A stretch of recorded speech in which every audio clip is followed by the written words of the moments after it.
Isaiah Jackson is back with the Pacers for another deal. 3 years. What to make of that contract and his upcoming role with the Pacers, plus more thoughts on James Wiseman returning, and Myles Turner grabs the mic and speaks as a Buck. So much to get to on this weekend Locked On Pacers podcast.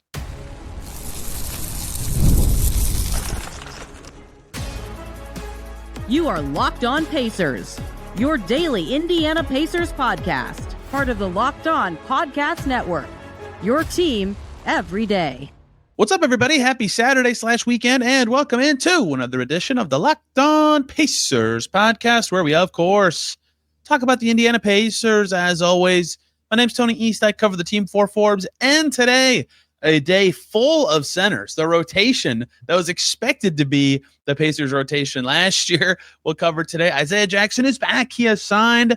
A kind of deadline was approaching, not really, but 3-year deal for Isaiah Jackson to return to the Pacers. What does that mean? What can be expected of him this season? And it certainly signals that the Pacers expect quite a bit.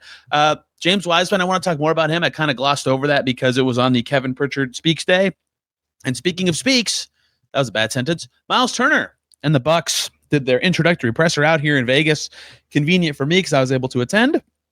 So I got to hear him and ask him a couple questions about his departure from the Pacers. So a lot to get to on, as usual, one of these shorter weekend episodes. Isaiah Jackson, though, is the headliner of the day for the Pacers, filling out the roster to this point. That's 15 players under contract for the Pacers, with Jackson coming back on a 3-year, $21 million deal. Very interesting. So I'll start with this. This is a bit of a pattern-ish for players who are kind of in this reserve tier. I talked about this a little early on the show in the on this podcast early in the offseason, we've seen this kind of forming where Day'Ron Sharpe got a multi-year deal at his qualifying offer with an option on the end.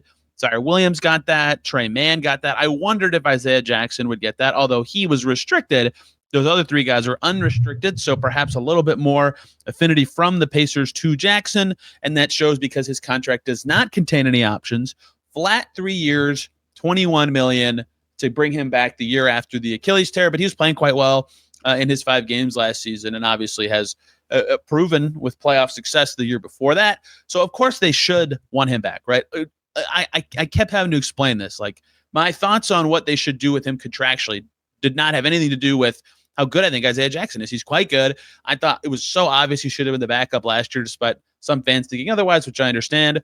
And now he's back on a longer-term deal, which he earned, right? He is a good player and has gotten better at quite a few things every single season of his career, right? Year 3, it was the finishing. He shot, again, I had to double-check this because I thought I got it wrong when I was writing my story.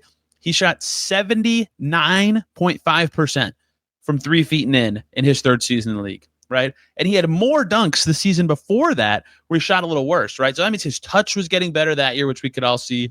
His defensive mobility is obviously very impressive. His athleticism is there. The jumper is a thing-ish, I would say, from like the elbows and in. He hasn't quite established that 3-pointer yet. He's only taken 34 his entire career, but certainly emerging player. He's still very young, right? He turned 23 earlier this calendar year. So he'll start next season at 23. Obviously a worthy bet. And like in theory, as we'll talk about with Wiseman in the next segment, this is the perfect season to have Isaiah Jackson be on your team, right? A whatever you want to call it. I kind of hate the term gap year now that people are using it, but a year where development will be more of a priority than last year and probably the ensuing year is a good year to have a 23-year-old in your rotation, see what they're about, how much better can they get? Can they get better at key skills for their spot long term? And so it does make sense for Isaiah Jackson to be back with the Pacers. And I think that it is telling what they think of his recovery, that they did 3 years fully guaranteed. I was told there are, and I tweeted this, there are injury protections in this.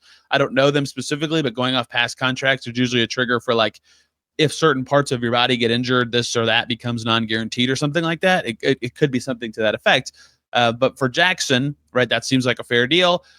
So if it starts, and it basically would start right around what that qualifying offer is, about assuming it ascends, which I don't know. Either could be an argument for this to be descending or flat, given the Pacers' history. They're not quite as close to the taxes. Whatever. I don't need to guess and just spitball here. But a fair deal given his production and what they think it could be.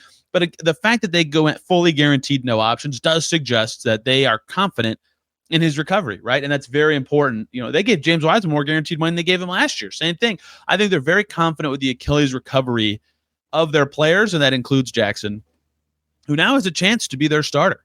And I'll be very I would like to do a deeper dive onto the center platoon thing. Rick Carlisle did an interview earlier this week where he talked about doing that. And like he's been on teams with this like Maxi Kleba, Dwight Powell, like, some of these guys will work, like rotational things where he's kind of had to work through a couple of guys as like quasi starters or quasi closers or feel it out. And so he has actually done this before.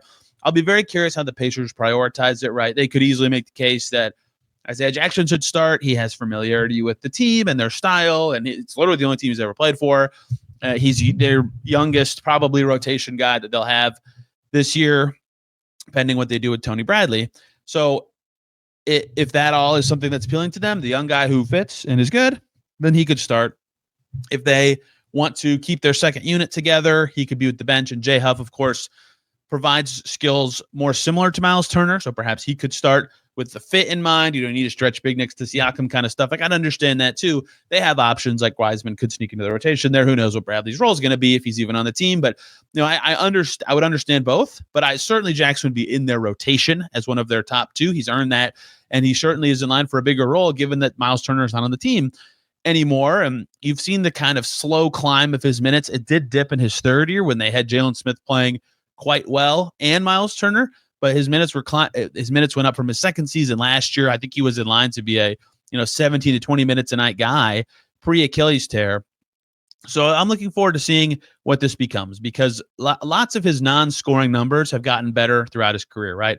A slow climb of rebounding for Isaiah Jackson, a slow climb of his assists, his fouls, which were a huge problem early, dipped last year. It was, that was a huge thing for him to clean up, is staying down. The blocks went up, right? So he's still figuring out when to time that kind of stuff. The steals have been kind of all over the place, I guess, but the efficiencies remained. His true shooting percentage extremely high. I don't have to tell you guys, if you're listening on Isaiah Jackson, you know that he's a good player.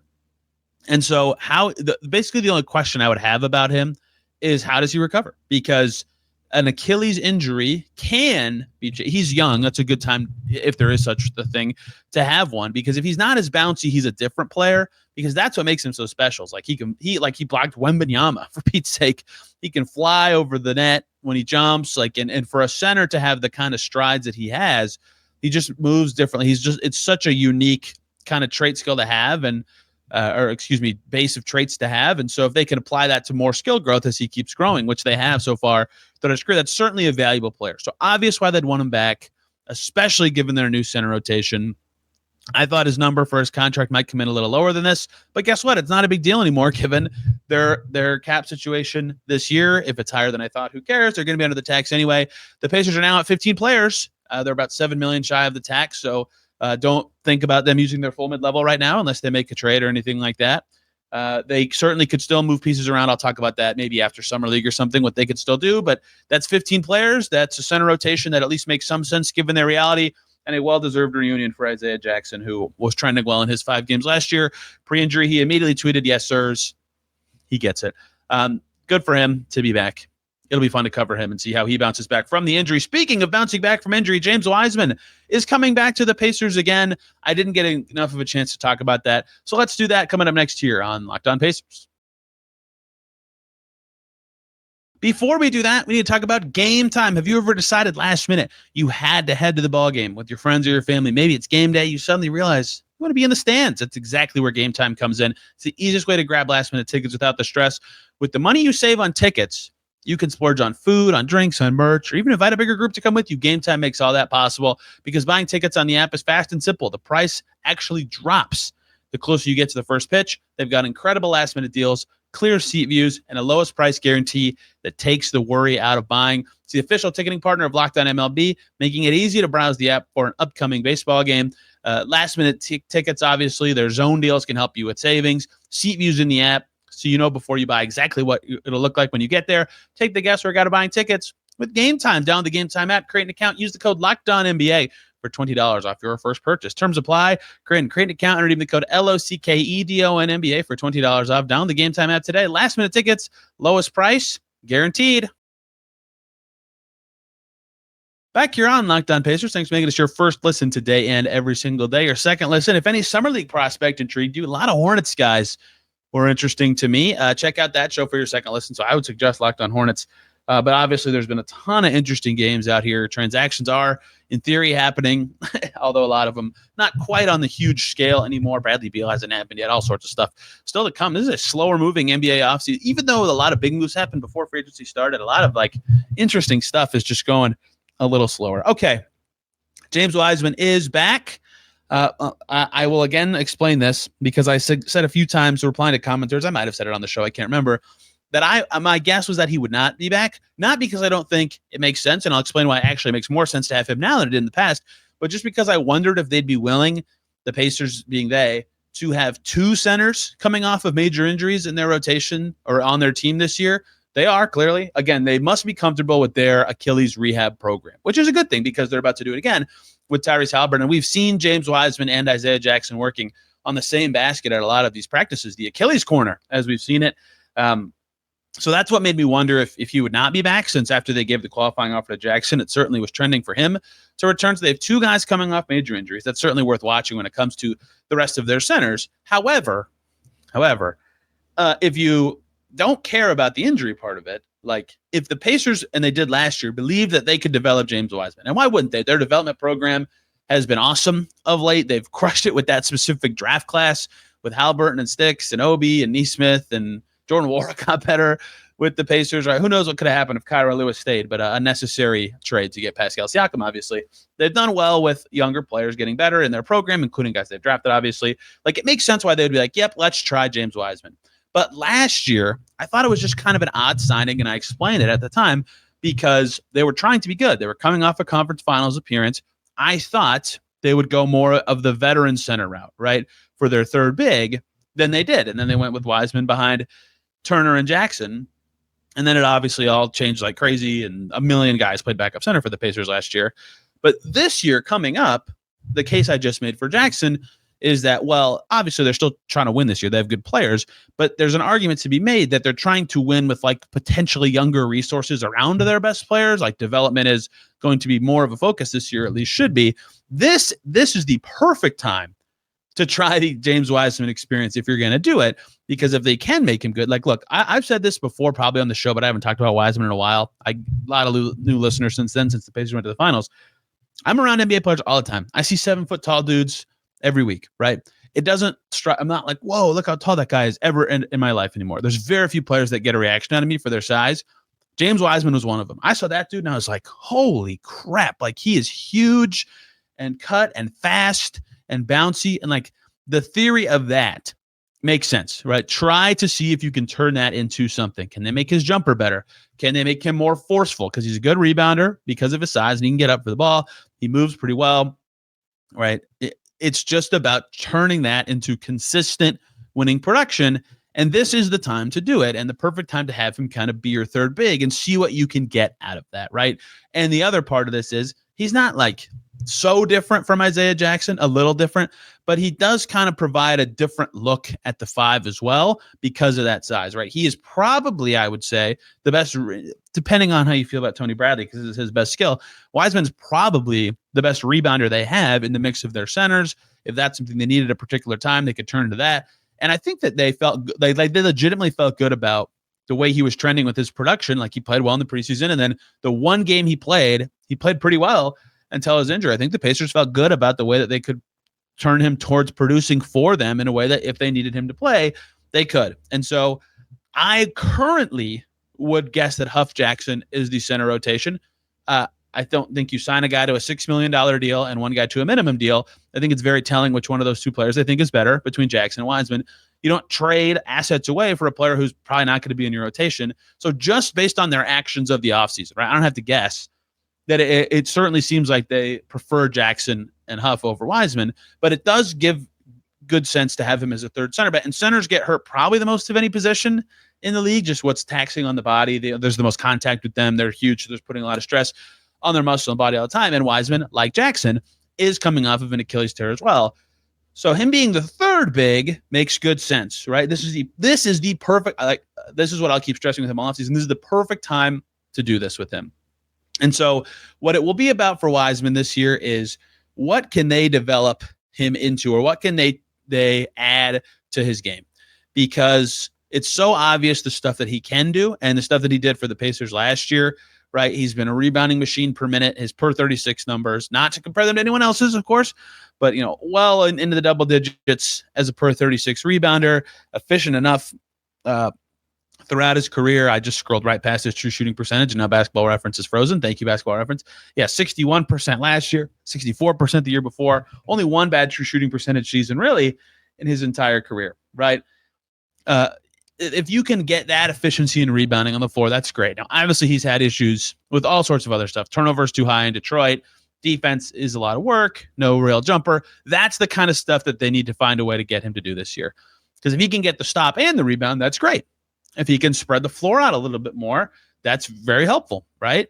All sorts of little things can go a long way for somebody like James Wiseman, who has such an obvious base of just massive size and success. God, his per 36 scoring numbers are hilarious last season. 43 points per 36 because he scored 6 points in those 5 minutes that he played pre-injury. So I think the thing that will be the most interesting to me with his skill development is the defense, because then it's so easy to play him, right? Even if he's still the third big, if he can be just enough of a deterrent on defense, and they've done a good job, the Pacers have, of training Isaiah Jackson to stay down more and move his feet and be more of an alert team defender. They got certainly improvement out of Jalen Smith in every aspect of his game. If they can get James Wiseman to do that kind of stuff, that would go such a long way for him. So really looking forward to seeing what he can do this year. I certainly think this setting makes more sense for him and the Pacers, and I like what they've done with their top three centers, given the situation that they're in, and given that they obviously did not trade for a bigger salary player after we talked about all those guys going on and on and on earlier in the offseason. So that is their center situation. Isaiah Jackson is back. James Wiseman is back. I would guess very much so, given the moves they've made, that Thomas Bryant probably won't be back. I mean, we've hardly heard anything about him, and they have three centers, plus in theory 4 if they keep Tony Bradley. Maybe they keep Enrique Freeman. We'll see. So this seems fairly set to me, barring a trade. But all their decisions make good sense. Their oldest center is going to be Jay Huff, right? They got 26. That's totally fine. That's a good way to handle their situations. Kind of blend like, okay, these guys are clearly good or have certain skills that can help, but are also young enough to develop. And it's not weird if you're trying to force them to do new things or try new things or develop new skills. I like those ideas. And that's the Pacers center rotation by committee. Rick's done it before. And Kevin Pritchard said, I didn't really include this part when I was talking about his pressure, but he said they found success going through position battle competition before, right? Remember 2 seasons ago going into it, they had all these things about position battles and what would be the tiebreaker, and that's how they would decide who plays. And, I kept making the point that you got to earn those minutes, and that's why young guys weren't playing, and people were really mad about it, but like that made sense, and that made players better. That's the hope for the center spot this year. And they're doing center by committee because Myles Turner is no longer a Pacer. This has been discussed a lot, but Myles Turner did pick up the microphone. He sat between Doc Rivers and Bucks GM John Horst in the Thomas and Mack Center on Friday. He is officially a Milwaukee Buck. I was there. I got to throw in some questions, which was very kind of the Bucks to let me do that. Let's talk about some of the stuff that he said, some of which surprised me and some of which did not.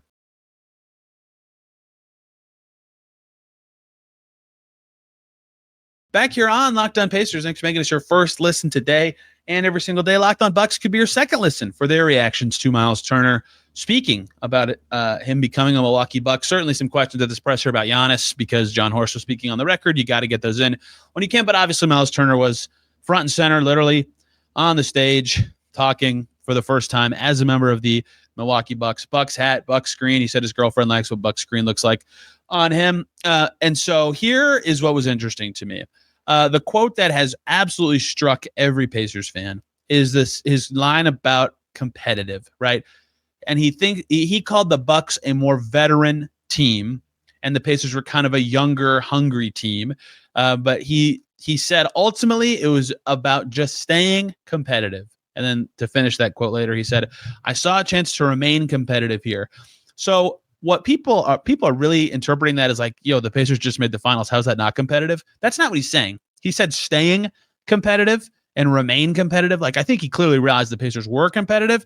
I think that's more about Haliburton's injury, if anything, and he thinks the Bucks could be better than the Pacers next year. That said, why I was stunned he said that, right? Like, the Pacers were clearly very good the last 2 years, and I think should be quite good, albeit without Turner, coming out of Haliburton's injury. Like, they could very well be just as good as the Bucks after that. I don't think it's even that hard to imagine that. The Bucks ball handler is going to be Gary Trent Jr. this coming season. Right? I don't want to crap on the Bucks. I actually think they're going to be better than people think. But I was surprised by that. Right? I get for a 1-year window why that would be a thing that makes sense. But if that's the goal of he signed a 4-year contract, like, is that really the case? So that was really fascinating. And from a fan perspective, for people who are fans of the Pacers, I get why that would be insulting, right? The Pacers just made the NBA Finals, for Pete's sake. They've beaten the Bucks in the first round 2 years in a row, right? That'd be like, what are you even saying? So that was very strange, even though I suppose for a 1-year window, I can understand where he's coming from. He did say that right after the news broke, he sent a message to the team. Some of the guys got back to him because he wanted to tell them first.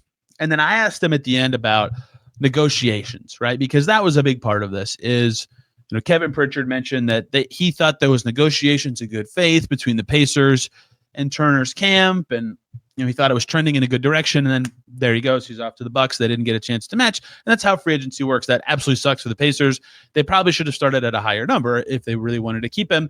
And I'd imagine Turner would have stayed had that number been closer to what he got from the Bucks. But Turner said, when I asked him about negotiations, he said there was alignment issues as far as me and them. And he wouldn't get into anything more than that. But that was really interesting to me. That could mean a lot of things, whether it's a competitive window, whether it's a number of years, which, I have yet to hear myself that the Pacers offered him a 4-year contract. That doesn't mean they didn't. I don't know everything.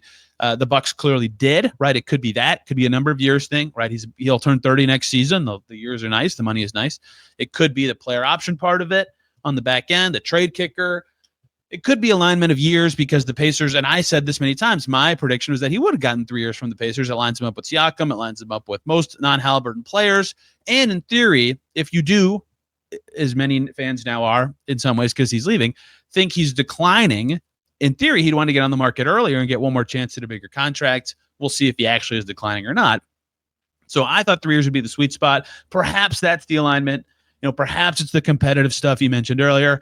Perhaps it is just money. Right? Perhaps it's just per year money. The negotiations started from the Pacers at a number he thought was too low or even disrespectful if he was really willing to go out and get more money. As soon as the Bucks waved it in his face and said, you have to take this now. And again, money moves fast in free agency. He felt like he had to take it. Like I would understand that being technically an alignment issue, right? If you want to call it that. And so I found that phrasing to be interesting because it leaves a lot open to interpretation, which he should, right? He shouldn't go up there and blast the Pacers, which was why the competitive quote was so interesting to me.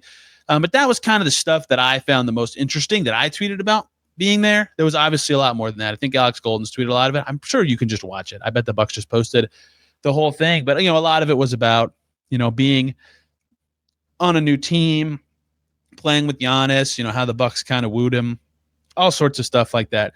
The full quote, Alex, thanks for typing this out. My former team, we were just young and hungry. I look at this team, being the Bucks, as a veteran group of guys that just want to win by any means necessary. There's a reason why guys want to be here. Everybody sees the vision.